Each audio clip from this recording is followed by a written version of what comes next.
Fantastic. All right. Well, hello, and good morning, and welcome to Intercultural Spark, that show about the spark inside you that drives you to spark change in the world through mission driven businesses and life projects. I am your host, Deanna Schaas, and whether you are joining live or after the fact, so grateful that you have chosen to join us.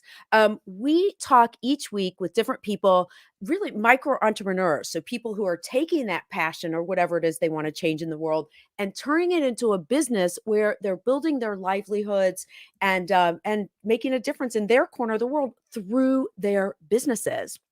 So our guest today is Christopher Clinton Conway. So he is a nonprofit leader. He's been a leader himself, for example, past president of the Joffrey Ballet.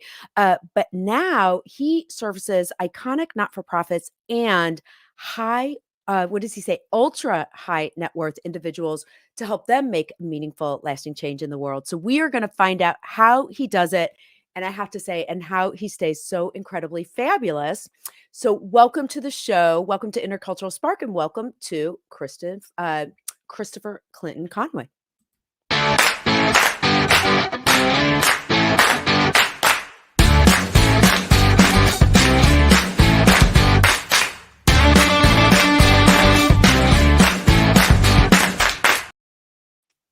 Hi, good morning. Hi, How are you? I'm good. How are you? Good, thank you. So actually, wait, it's not morning for either of us because it's just after 12 for me in Chicago. And Yeah, what time is it for you you're in Dublin, right? I'm in Dublin. Yeah, it's just after 6 p.m. Oh, okay. Oh, so Yeah, good evening then. Um, thank you. th- Thanks so much and thank you again for people watching live. Just a reminder that you can say hello or we don't know you're here. And you can also ask questions in the comments. So we invite you to do that. So I'm going to ask you, because I've known you for a while and follow you on different places, but can you, in terms of like your daily life, there's all the things you do and then how you do it. So I've known you for a while, but for our listeners, can you just what's your elevator pitch if you had to describe to someone what your business does? Oh my gosh. So we connect donors and organizations. And so whether we're representing the donor or representing the organization or both, that's what we specialize in. And major gifts, transformational gifts are our lifeblood. So it's really a privilege because we vet the projects and the institutions, and we only bring together people and places that we believe in. And so it's very exciting work. Can Yeah. you give us an idea when you say we only do major gifts? Can you give us, wait, as my dad used to say, can you give us humble peasants an idea what that amount is? um, that's $1 million or more US. So Okay. yeah, yeah, Wow. What's so exciting though, that there's so many people who want to do so much good in the world and to be that's able right. to do that. Um, so you've talked about what you do. Give us Mhm. a picture of how you do it. I know you have offices in 3 cities, but how do Yeah. you operate your business to be able to connect and do what you do? Yeah, I mean, it's a very bespoke business. So, we work with less than a dozen clients, Okay. and so myself and my team are very involved in certain families' daily lives, the Mhm. politics, the drama, the ups and downs, all those things, and organizations, going through leadership transition or Mhm. physical moves or mergers, all of that we're a part of. So. Mhm. To be trusted counsel to folks that want to make a difference, whether as an executive or a philanthropist, is just such a privilege, truly. Mhm. How big is your team? You just mentioned you and your team. So how big is your Yeah. team? There are 5 of us, so Okay. not huge, right? But with COVID and sort of the office situation, we're all working from home now in different cities, Mhm. and it's working. I mean, Mhm. So yeah, here's what's exciting about what you're saying though, Christopher. I yeah, think in the past, businesses would say oh, we're remote, or people would feel like they had to defend this. So there's terms for this now. You have a distributed workforce. How uh, brilliant of you, which means you're all in different cities. Okay. thank you. Yeah. And here's the other thing, micro entrepreneurs are businesses that are under 10 people for employees. The problem is that people used to think of micro entrepreneurs as like India or Africa and like helping people. No, it's just smaller businesses, but you all have, fabulous lifestyles, fabulous everything. When I say fabulous, so you're saying like, oh, it's small, it's not much. Like I just follow you and I'm like, can I just like I want to be your intern. You know? For sure, you're Yeah. hired. Mhm. One thing you said though, which I thought was interesting when we were talking before, this idea of why you have different offices in different Yeah, places. yeah. You were talking about, because when you talk about getting involved in the lives of high net individuals and their families and the drama, there has to be a ton. But there was something you said that even if we're still on Zoom, your clients wanted to know that you were in the same city with them. Talk It's about true, like, yeah. yeah, and that's sort of a hard thing to explain, right? But they do want to know that, and so that's why, as anybody who is watching, who's part of my life knows, I'm sort of in a constant state of motion, going between those three cities and others places too, and it's good because there are cultural differences, economic differences, and I pick up the beat of the city, the energy of the city, and I have a very significant network around the world, inside and outside of philanthropy, and so it's important for me to nurture that, in Mhm. person. So, Mhm. You just said something interesting, the cultural nuances. Is mm. there something that you could give as an example of how you see that change when you're in different cultures? Yeah, I mean, for example, Dublin is obviously different than Chicago or Los Angeles, but one of the exciting things about philanthropy in Ireland is that the U.S. per capita is the most generous philanthropic country in the world, Mhm. and Ireland is number two. So there's a Did not know real that. tradition here, and it's the gifts are smaller, but they are as frequent and they are as important. And so, I feel like I'm also playing a role beyond just my work with clients, helping to nurture philanthropy here in Ireland. And I'm Irish, by the way. Ah, So, okay. if you So, didn't okay. guess.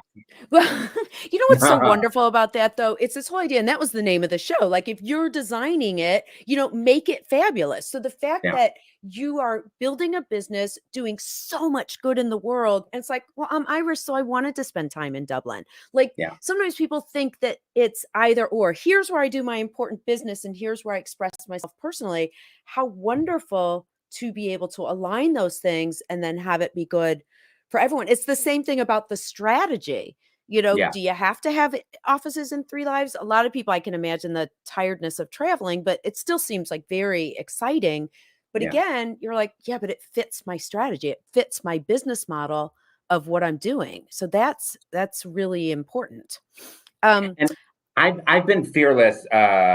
I wouldn't say all my life, but from a pretty young age, and that's necessary because I go up against and people with very large profiles, um, uh, that can intimidate many others. And I know who I am. I know what I do, and I do it well. mhm. And so, my grandmother Hamilton used to say, "Born invited," and I really believe in that because we all are born invited, and it's just taking that Oh, invitation and making it interesting. to the party, right? Yeah. Mhm. Well, actually, since you brought it up, like that you've long kind of had this very confident persona, tell us about your first internship and how you got it. Yeah, I told you that story. So, when I finished my first year at the University of Illinois in Urbana-Champaign, and because obviously I'm originally from the Midwest, and so I was very interested in fundraising and very interested in the arts. So I just sent an unsolicited letter, and I know you've talked about on other shows, making cold calls, and I believe whether it's a call, an email, or a letter. And so I composed a letter, at 19 years of age, I suppose, to the president of the Art Institute and said, I want to be your fundraising intern this summer. And his office called me and I got to meet with him. And he said, Christopher, we have 11 internships and they're very competitive here every summer. Um, but no one has ever asked to work in the fundraising department. So guess what? You get that internship because no one's ever wanted it. So I was awarded that internship. Now it's a very prestigious and competitive internship to work in the development department of the I'm artist. sure it's huge. But now that's But also a classic example where if something doesn't exist, create it. So you made that opportunity happen because you that's saw right. a need for it. And lasting impact. Now there's that internship there forever. So that's really wonderful. Sure, that's a nice way to think of it. Yeah. Yeah. So Brianna has a few questions. First, how exciting to spend time in Ireland. Yay. Yeah, do you find travel, do you find it tiring or does it give you more energy to be immersed in different cultures? I have such a well of energy. In some ways, it's probably better for everyone around me to have me burning off some of that energy, traveling, exercising every morning, doing all of these things, because otherwise I would make people nuts. So yeah, no, it's not a problem being exhausted. I mean, I go, go, go. That's so fun. So that is also though part of your brand, that whole idea of being so energetic. And Brianna says, well, how do you avoid comparing yourself to larger organizations? What sets you apart? I mean, I would say that you're incomparable, but how would you? Well, I would say, and I actually would call this I don't know if it's a flaw, but it's a challenge of mine. And that is scaling, right? Because I think most entrepreneurs, that's a goal to scale. It's just never been a goal for me. I like to be engaged with clients.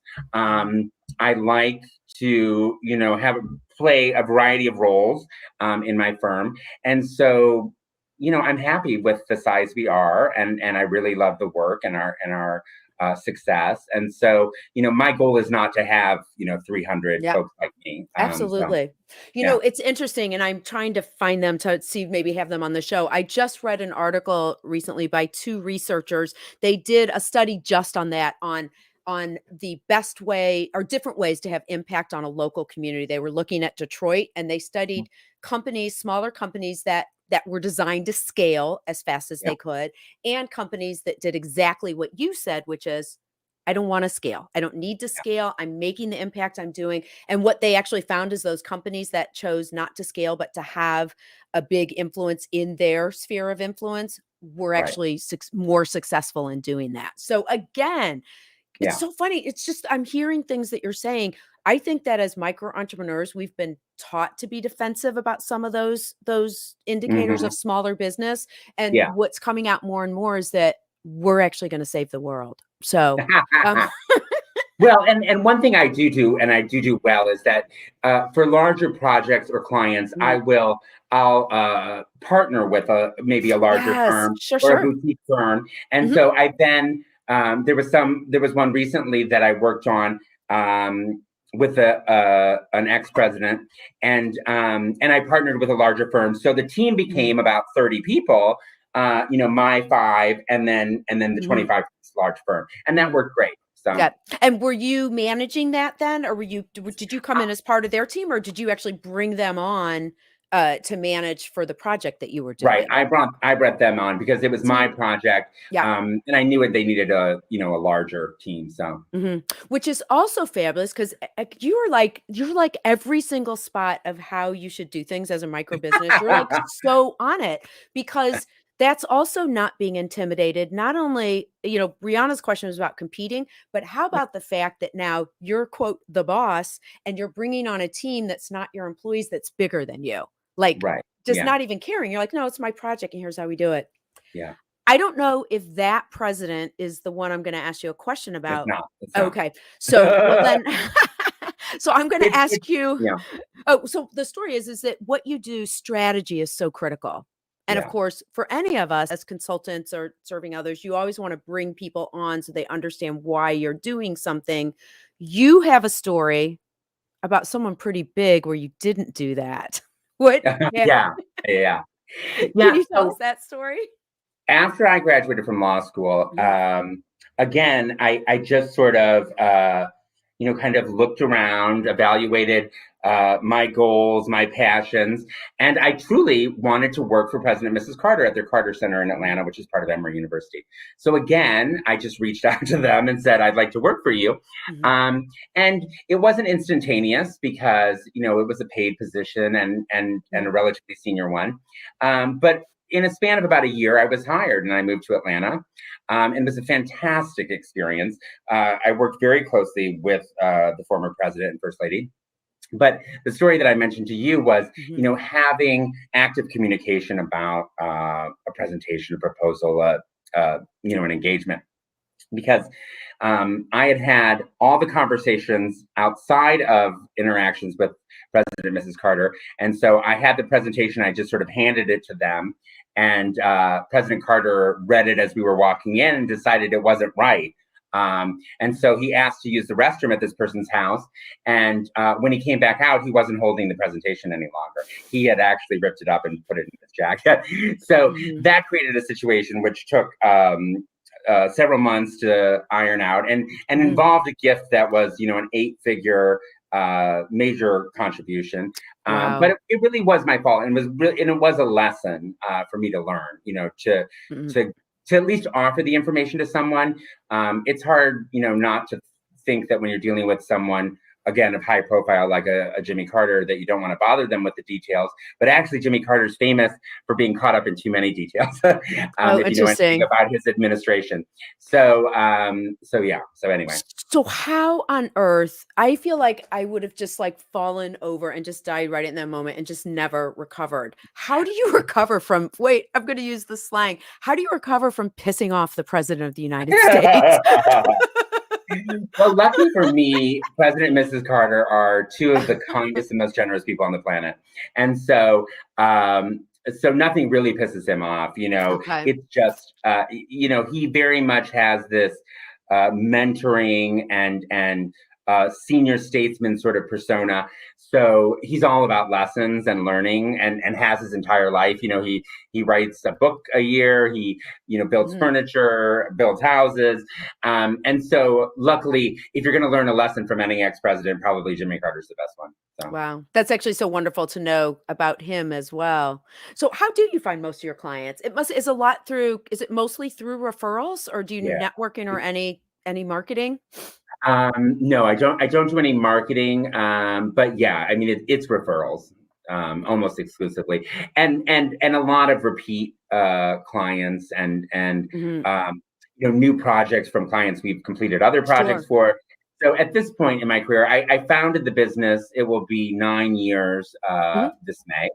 Mhm. We built a portfolio of people, and situations change, and there's an ebb and flow in some of them, but Mhm. we keep a pretty tight core Mhm. group. What do you do? Because that actually begs the question. So it's clearly long-term relationship building that makes the difference Yeah, with your clients. yeah. How do you maintain relationships when on like the times in between? So maybe you had a big project, but you want to stay in touch so that you're top of mind when they're ready to do something else. So how do you maintain those relationships in between?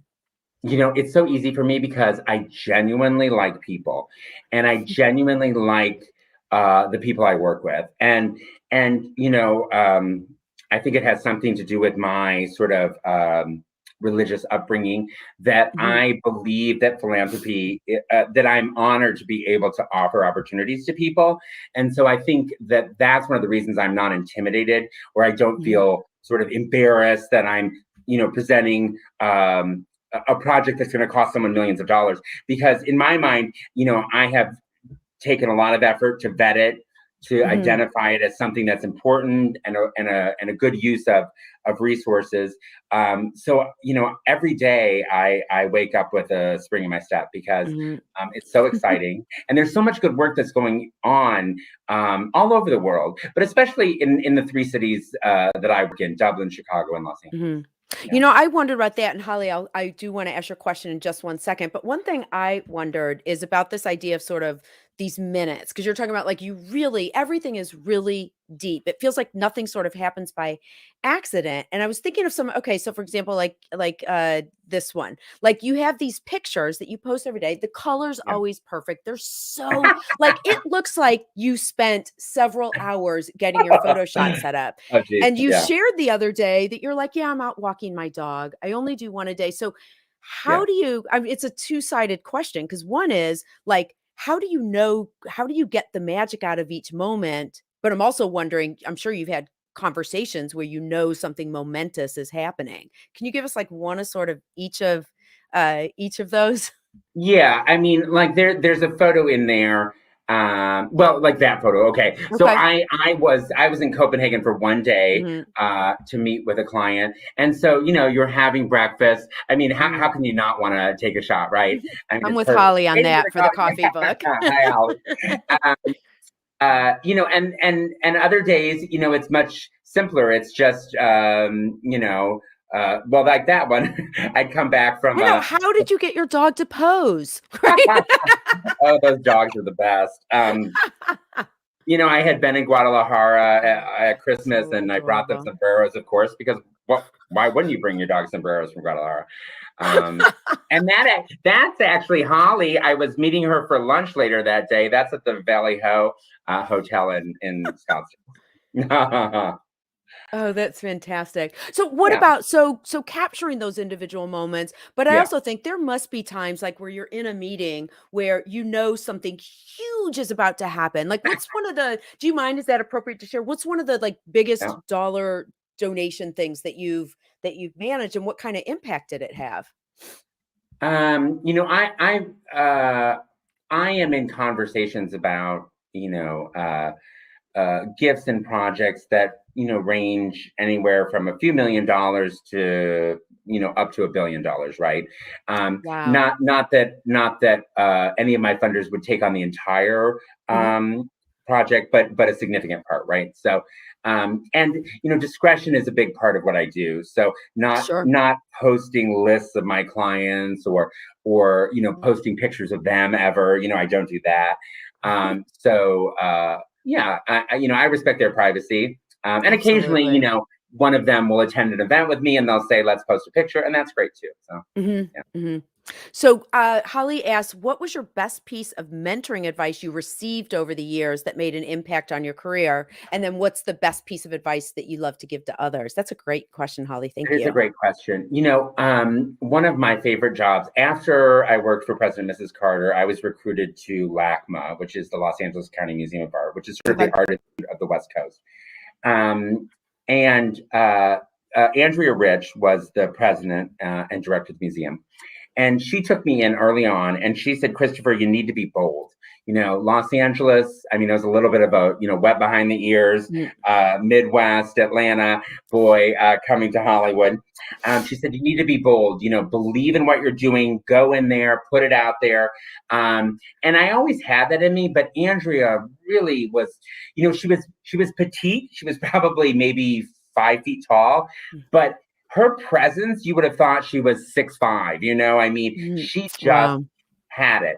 And I have that's a mantra for me: be bold, right? Choose, like, if there's a choice, choose the bold path. So, Oh, I um, love that. I love that. We are at the time of the show. It goes so quickly. So we are going to do this is our if I could actually find it. Look, that's what be bold. I'm actually going to do it without the art. Wait, here it is.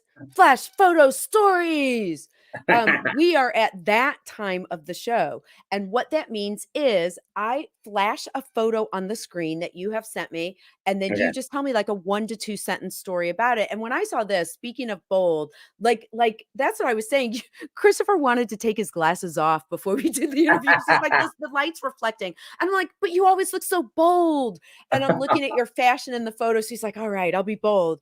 All right. So tell us what's happening here. So Betty White, who we sadly lost very Um, recently, she, fellow resident of Beverly Hills, love that be bold, absolutely, Holly, and you know that. Um, she was a tremendous sponsor of animal related projects, right? And so this was for the Aquarium of the Pacific, which is the largest aquarium in Southern California. To honor her, had named an otter, Oh, Betty, for her. So it's I was part of adorable. that, and I welcomed her and toured her, and so yeah. I don't know That's about my hair in wonderful. that picture, but yeah. Oh, and what's happening here? That's my mother, Oh, the Irish Georgian Society, adorable. which protects historic architecture, not only in Dublin, but throughout the Republic of Okay. Ireland. They do an annual fundraiser, and this was the most recent one in September in Kilmainham Gardens, which is here in Dublin. So, Do your parents live in Dublin or are they in the no, States? no, no, my mother lives in Chicago. Oh, in So, Chicago. Okay. Okay. And you're on some boards of directors. Is that in Ireland as well? I feel like you I am. practice what I'm you on a preach as well. Yeah, yeah, no, I'm on the board of the National Ballet of Ireland, and I'm Hmm. also on the board of the Spurlock Museum, which is the museum at the University of Illinois in Urbana-Champaign. Oh, okay. Um, there I am in Guadalajara at Christmas time. You can actually see the city Christmas tree behind me. Oh, sure. Just sort of Yep. lounging. If you haven't been to Guadalajara, it is an extraordinary city. The Dr. Susan Love Foundation in Hmm. Los Angeles sponsors a breast cancer screening program at the hospital in Guadalajara. Mm. So I was there to check on that and meet the folks and keep them motivated. It's tough. It's tough anytime, but it's Hmm. especially tough during COVID because so many women have not been able to keep to a screening schedule. Oh, because they're not going to their regular schedule. So, and I'll just share, I always have, I'm 6 years clean now. So I'm a breast cancer survivor. And those, yeah, you've got to get your mammograms. Just a sidebar, get your Yeah. mammogram. Mine was actually found in just like a regular, I was like, I thought mammograms were what like the medical complex did just to earn money. Right, right, No, right. they actually find cancer sometimes. Yeah, exactly real. Yeah, for So, sure. all right, Um, you keep getting it's like each one is more stylish than the next. Go, what's happening here? that's me in Dublin. Mhm, So I live in an area called Ballsbridge, which is Dublin 4, as we say. mhm. So that's me just leaning against the wall outside my house. Not I love very it. Wait, exciting. talk about making every moment because I swear I imagine that red is like or that actually that's so funny. That's how people see things. The red is actually the border that I put around the Yeah, photo. yeah, I'm yeah. like, now I'm making it into like a doorway that you're going I in know to you like were like the find some red. I was huge like, deal. oh. You're like, what's going on? Um, that's so funny though. You're like, oh, let me just take this picture. You can make any moment like into something special. I love that. Yeah. Okay. What about here? That's me back in Southern California in Orange County. I have had a long relationship with the Irvine Company, and that's where I am there. Donald Bren, who is the um, former head of the Irvine Company. And so, yeah, that's just on a visit. Beautiful sunny day, just basking in it. I have to say, we don't have nearly as enough sun for me in Dublin. So I flash back quickly to Los Angeles to soak it up. That is wonderful. Actually, each one is so great, and that is our flash photo Those were our stories. best photos. Great. Yep. So actually, so now we have one quick question, then we're gonna go on to the final section of our show. But it sounds like your family though is always doing interesting things because your dad was on Pickers, wasn't he? Yeah, yeah, yeah, yeah. Yeah, my father is an antique dealer. He lives just outside of Bloomington, Illinois, which is about Mhm. 2 hours south of Chicago. And yeah, if you haven't watched it, you can Google Mother Lode. That was the name of his episode. And you can see his treasures. Was there anything in particular that he collected, or was it just everything? My father collects everything, and he has an enormous warehouse in addition to his home and store and everything else. And so, I mean, he buys fire trucks and pieces of buildings, and just he has multiple post office fronts, and he calls me, a couple times a week to say, "Oh, I just bought a such and such," and I scold him, but it never leads It to any doesn't work. better behavior now. That's And he so comes from funny. a long line. My grandfather was the same way. So Oh, is that right? Oh. yeah. Well, we are at the point of the show for our flash exercise. Woo! All right. So Christopher, what we're going to do now is I'm going to make myself full screen for a second to show an Okay. exercise. I'm going to invite you to do it at your desk as well as people at home. And then I'm going to give you a chance. So I think you know, or people know, I am also a licensed fitness professional. I teach group fitness. And this is a little known genre called interpretive aerobics. So I'm going to show you the exercise and then we're going to go to the deeper meaning of this exercise. So I am now full screen, and I'm sorry for Mr. Fry, my 8th grade or 10th grade drama teacher. So I'm going to turn my back to you so that you can actually see the setup for this. So you're going to go against a wall or your desk. So I'm in a straight line from my heels to my head. Core is braced. I'm going to keep my hips facing forward, and then I'm going to open my arm to the back. So my hips are forward, arm is to the back. Let me show the other side, and then I'll let you do it with me against your desk. So hips forward, arm comes back, shoulder blade crosses center line. So you're engaging your rhomboids, which is your upper back muscle, as well as your rear deltoids, the back of your shoulders. So again, if you want to lean against, I could probably do it this way too. So you're leaning against your desk in a plank, and then you just come back. There you go. Right. You got it. And then the other side back. Okay. Do you have any idea why I picked this exercise for you? No, I don't. I mean, maybe like I'm like an airplane and I fly a lot. I don't know. That was okay. So that was one. Because it's like, ooh, airplane. But here's the other thing, especially if I do it this way, because you always look so fabulous. And you need to give us one style tip before you go. But you're always like bright and colorful, and the glasses. And so I thought, for anyone who always looks that good, even if someone comes up behind you, you're like, oh wait, you got to see me from the front too. wait, you got to get the full picture in. So that's why you're fabulous exercise. Oh my gosh, this was so much fun. Was such a delight to have you. And Holly, thank you. Great show. Have to tap out for a meeting. I'm so glad that she joined us. Thank you, Holly. Thank you so much. So for people who want to follow you, let me just show people that really quickly. So we've got your website, the Christopher Clinton Conway. You can follow Christopher on Facebook, also on Twitter, Instagram, and LinkedIn. So thank you so much for being here today. A lot of fun.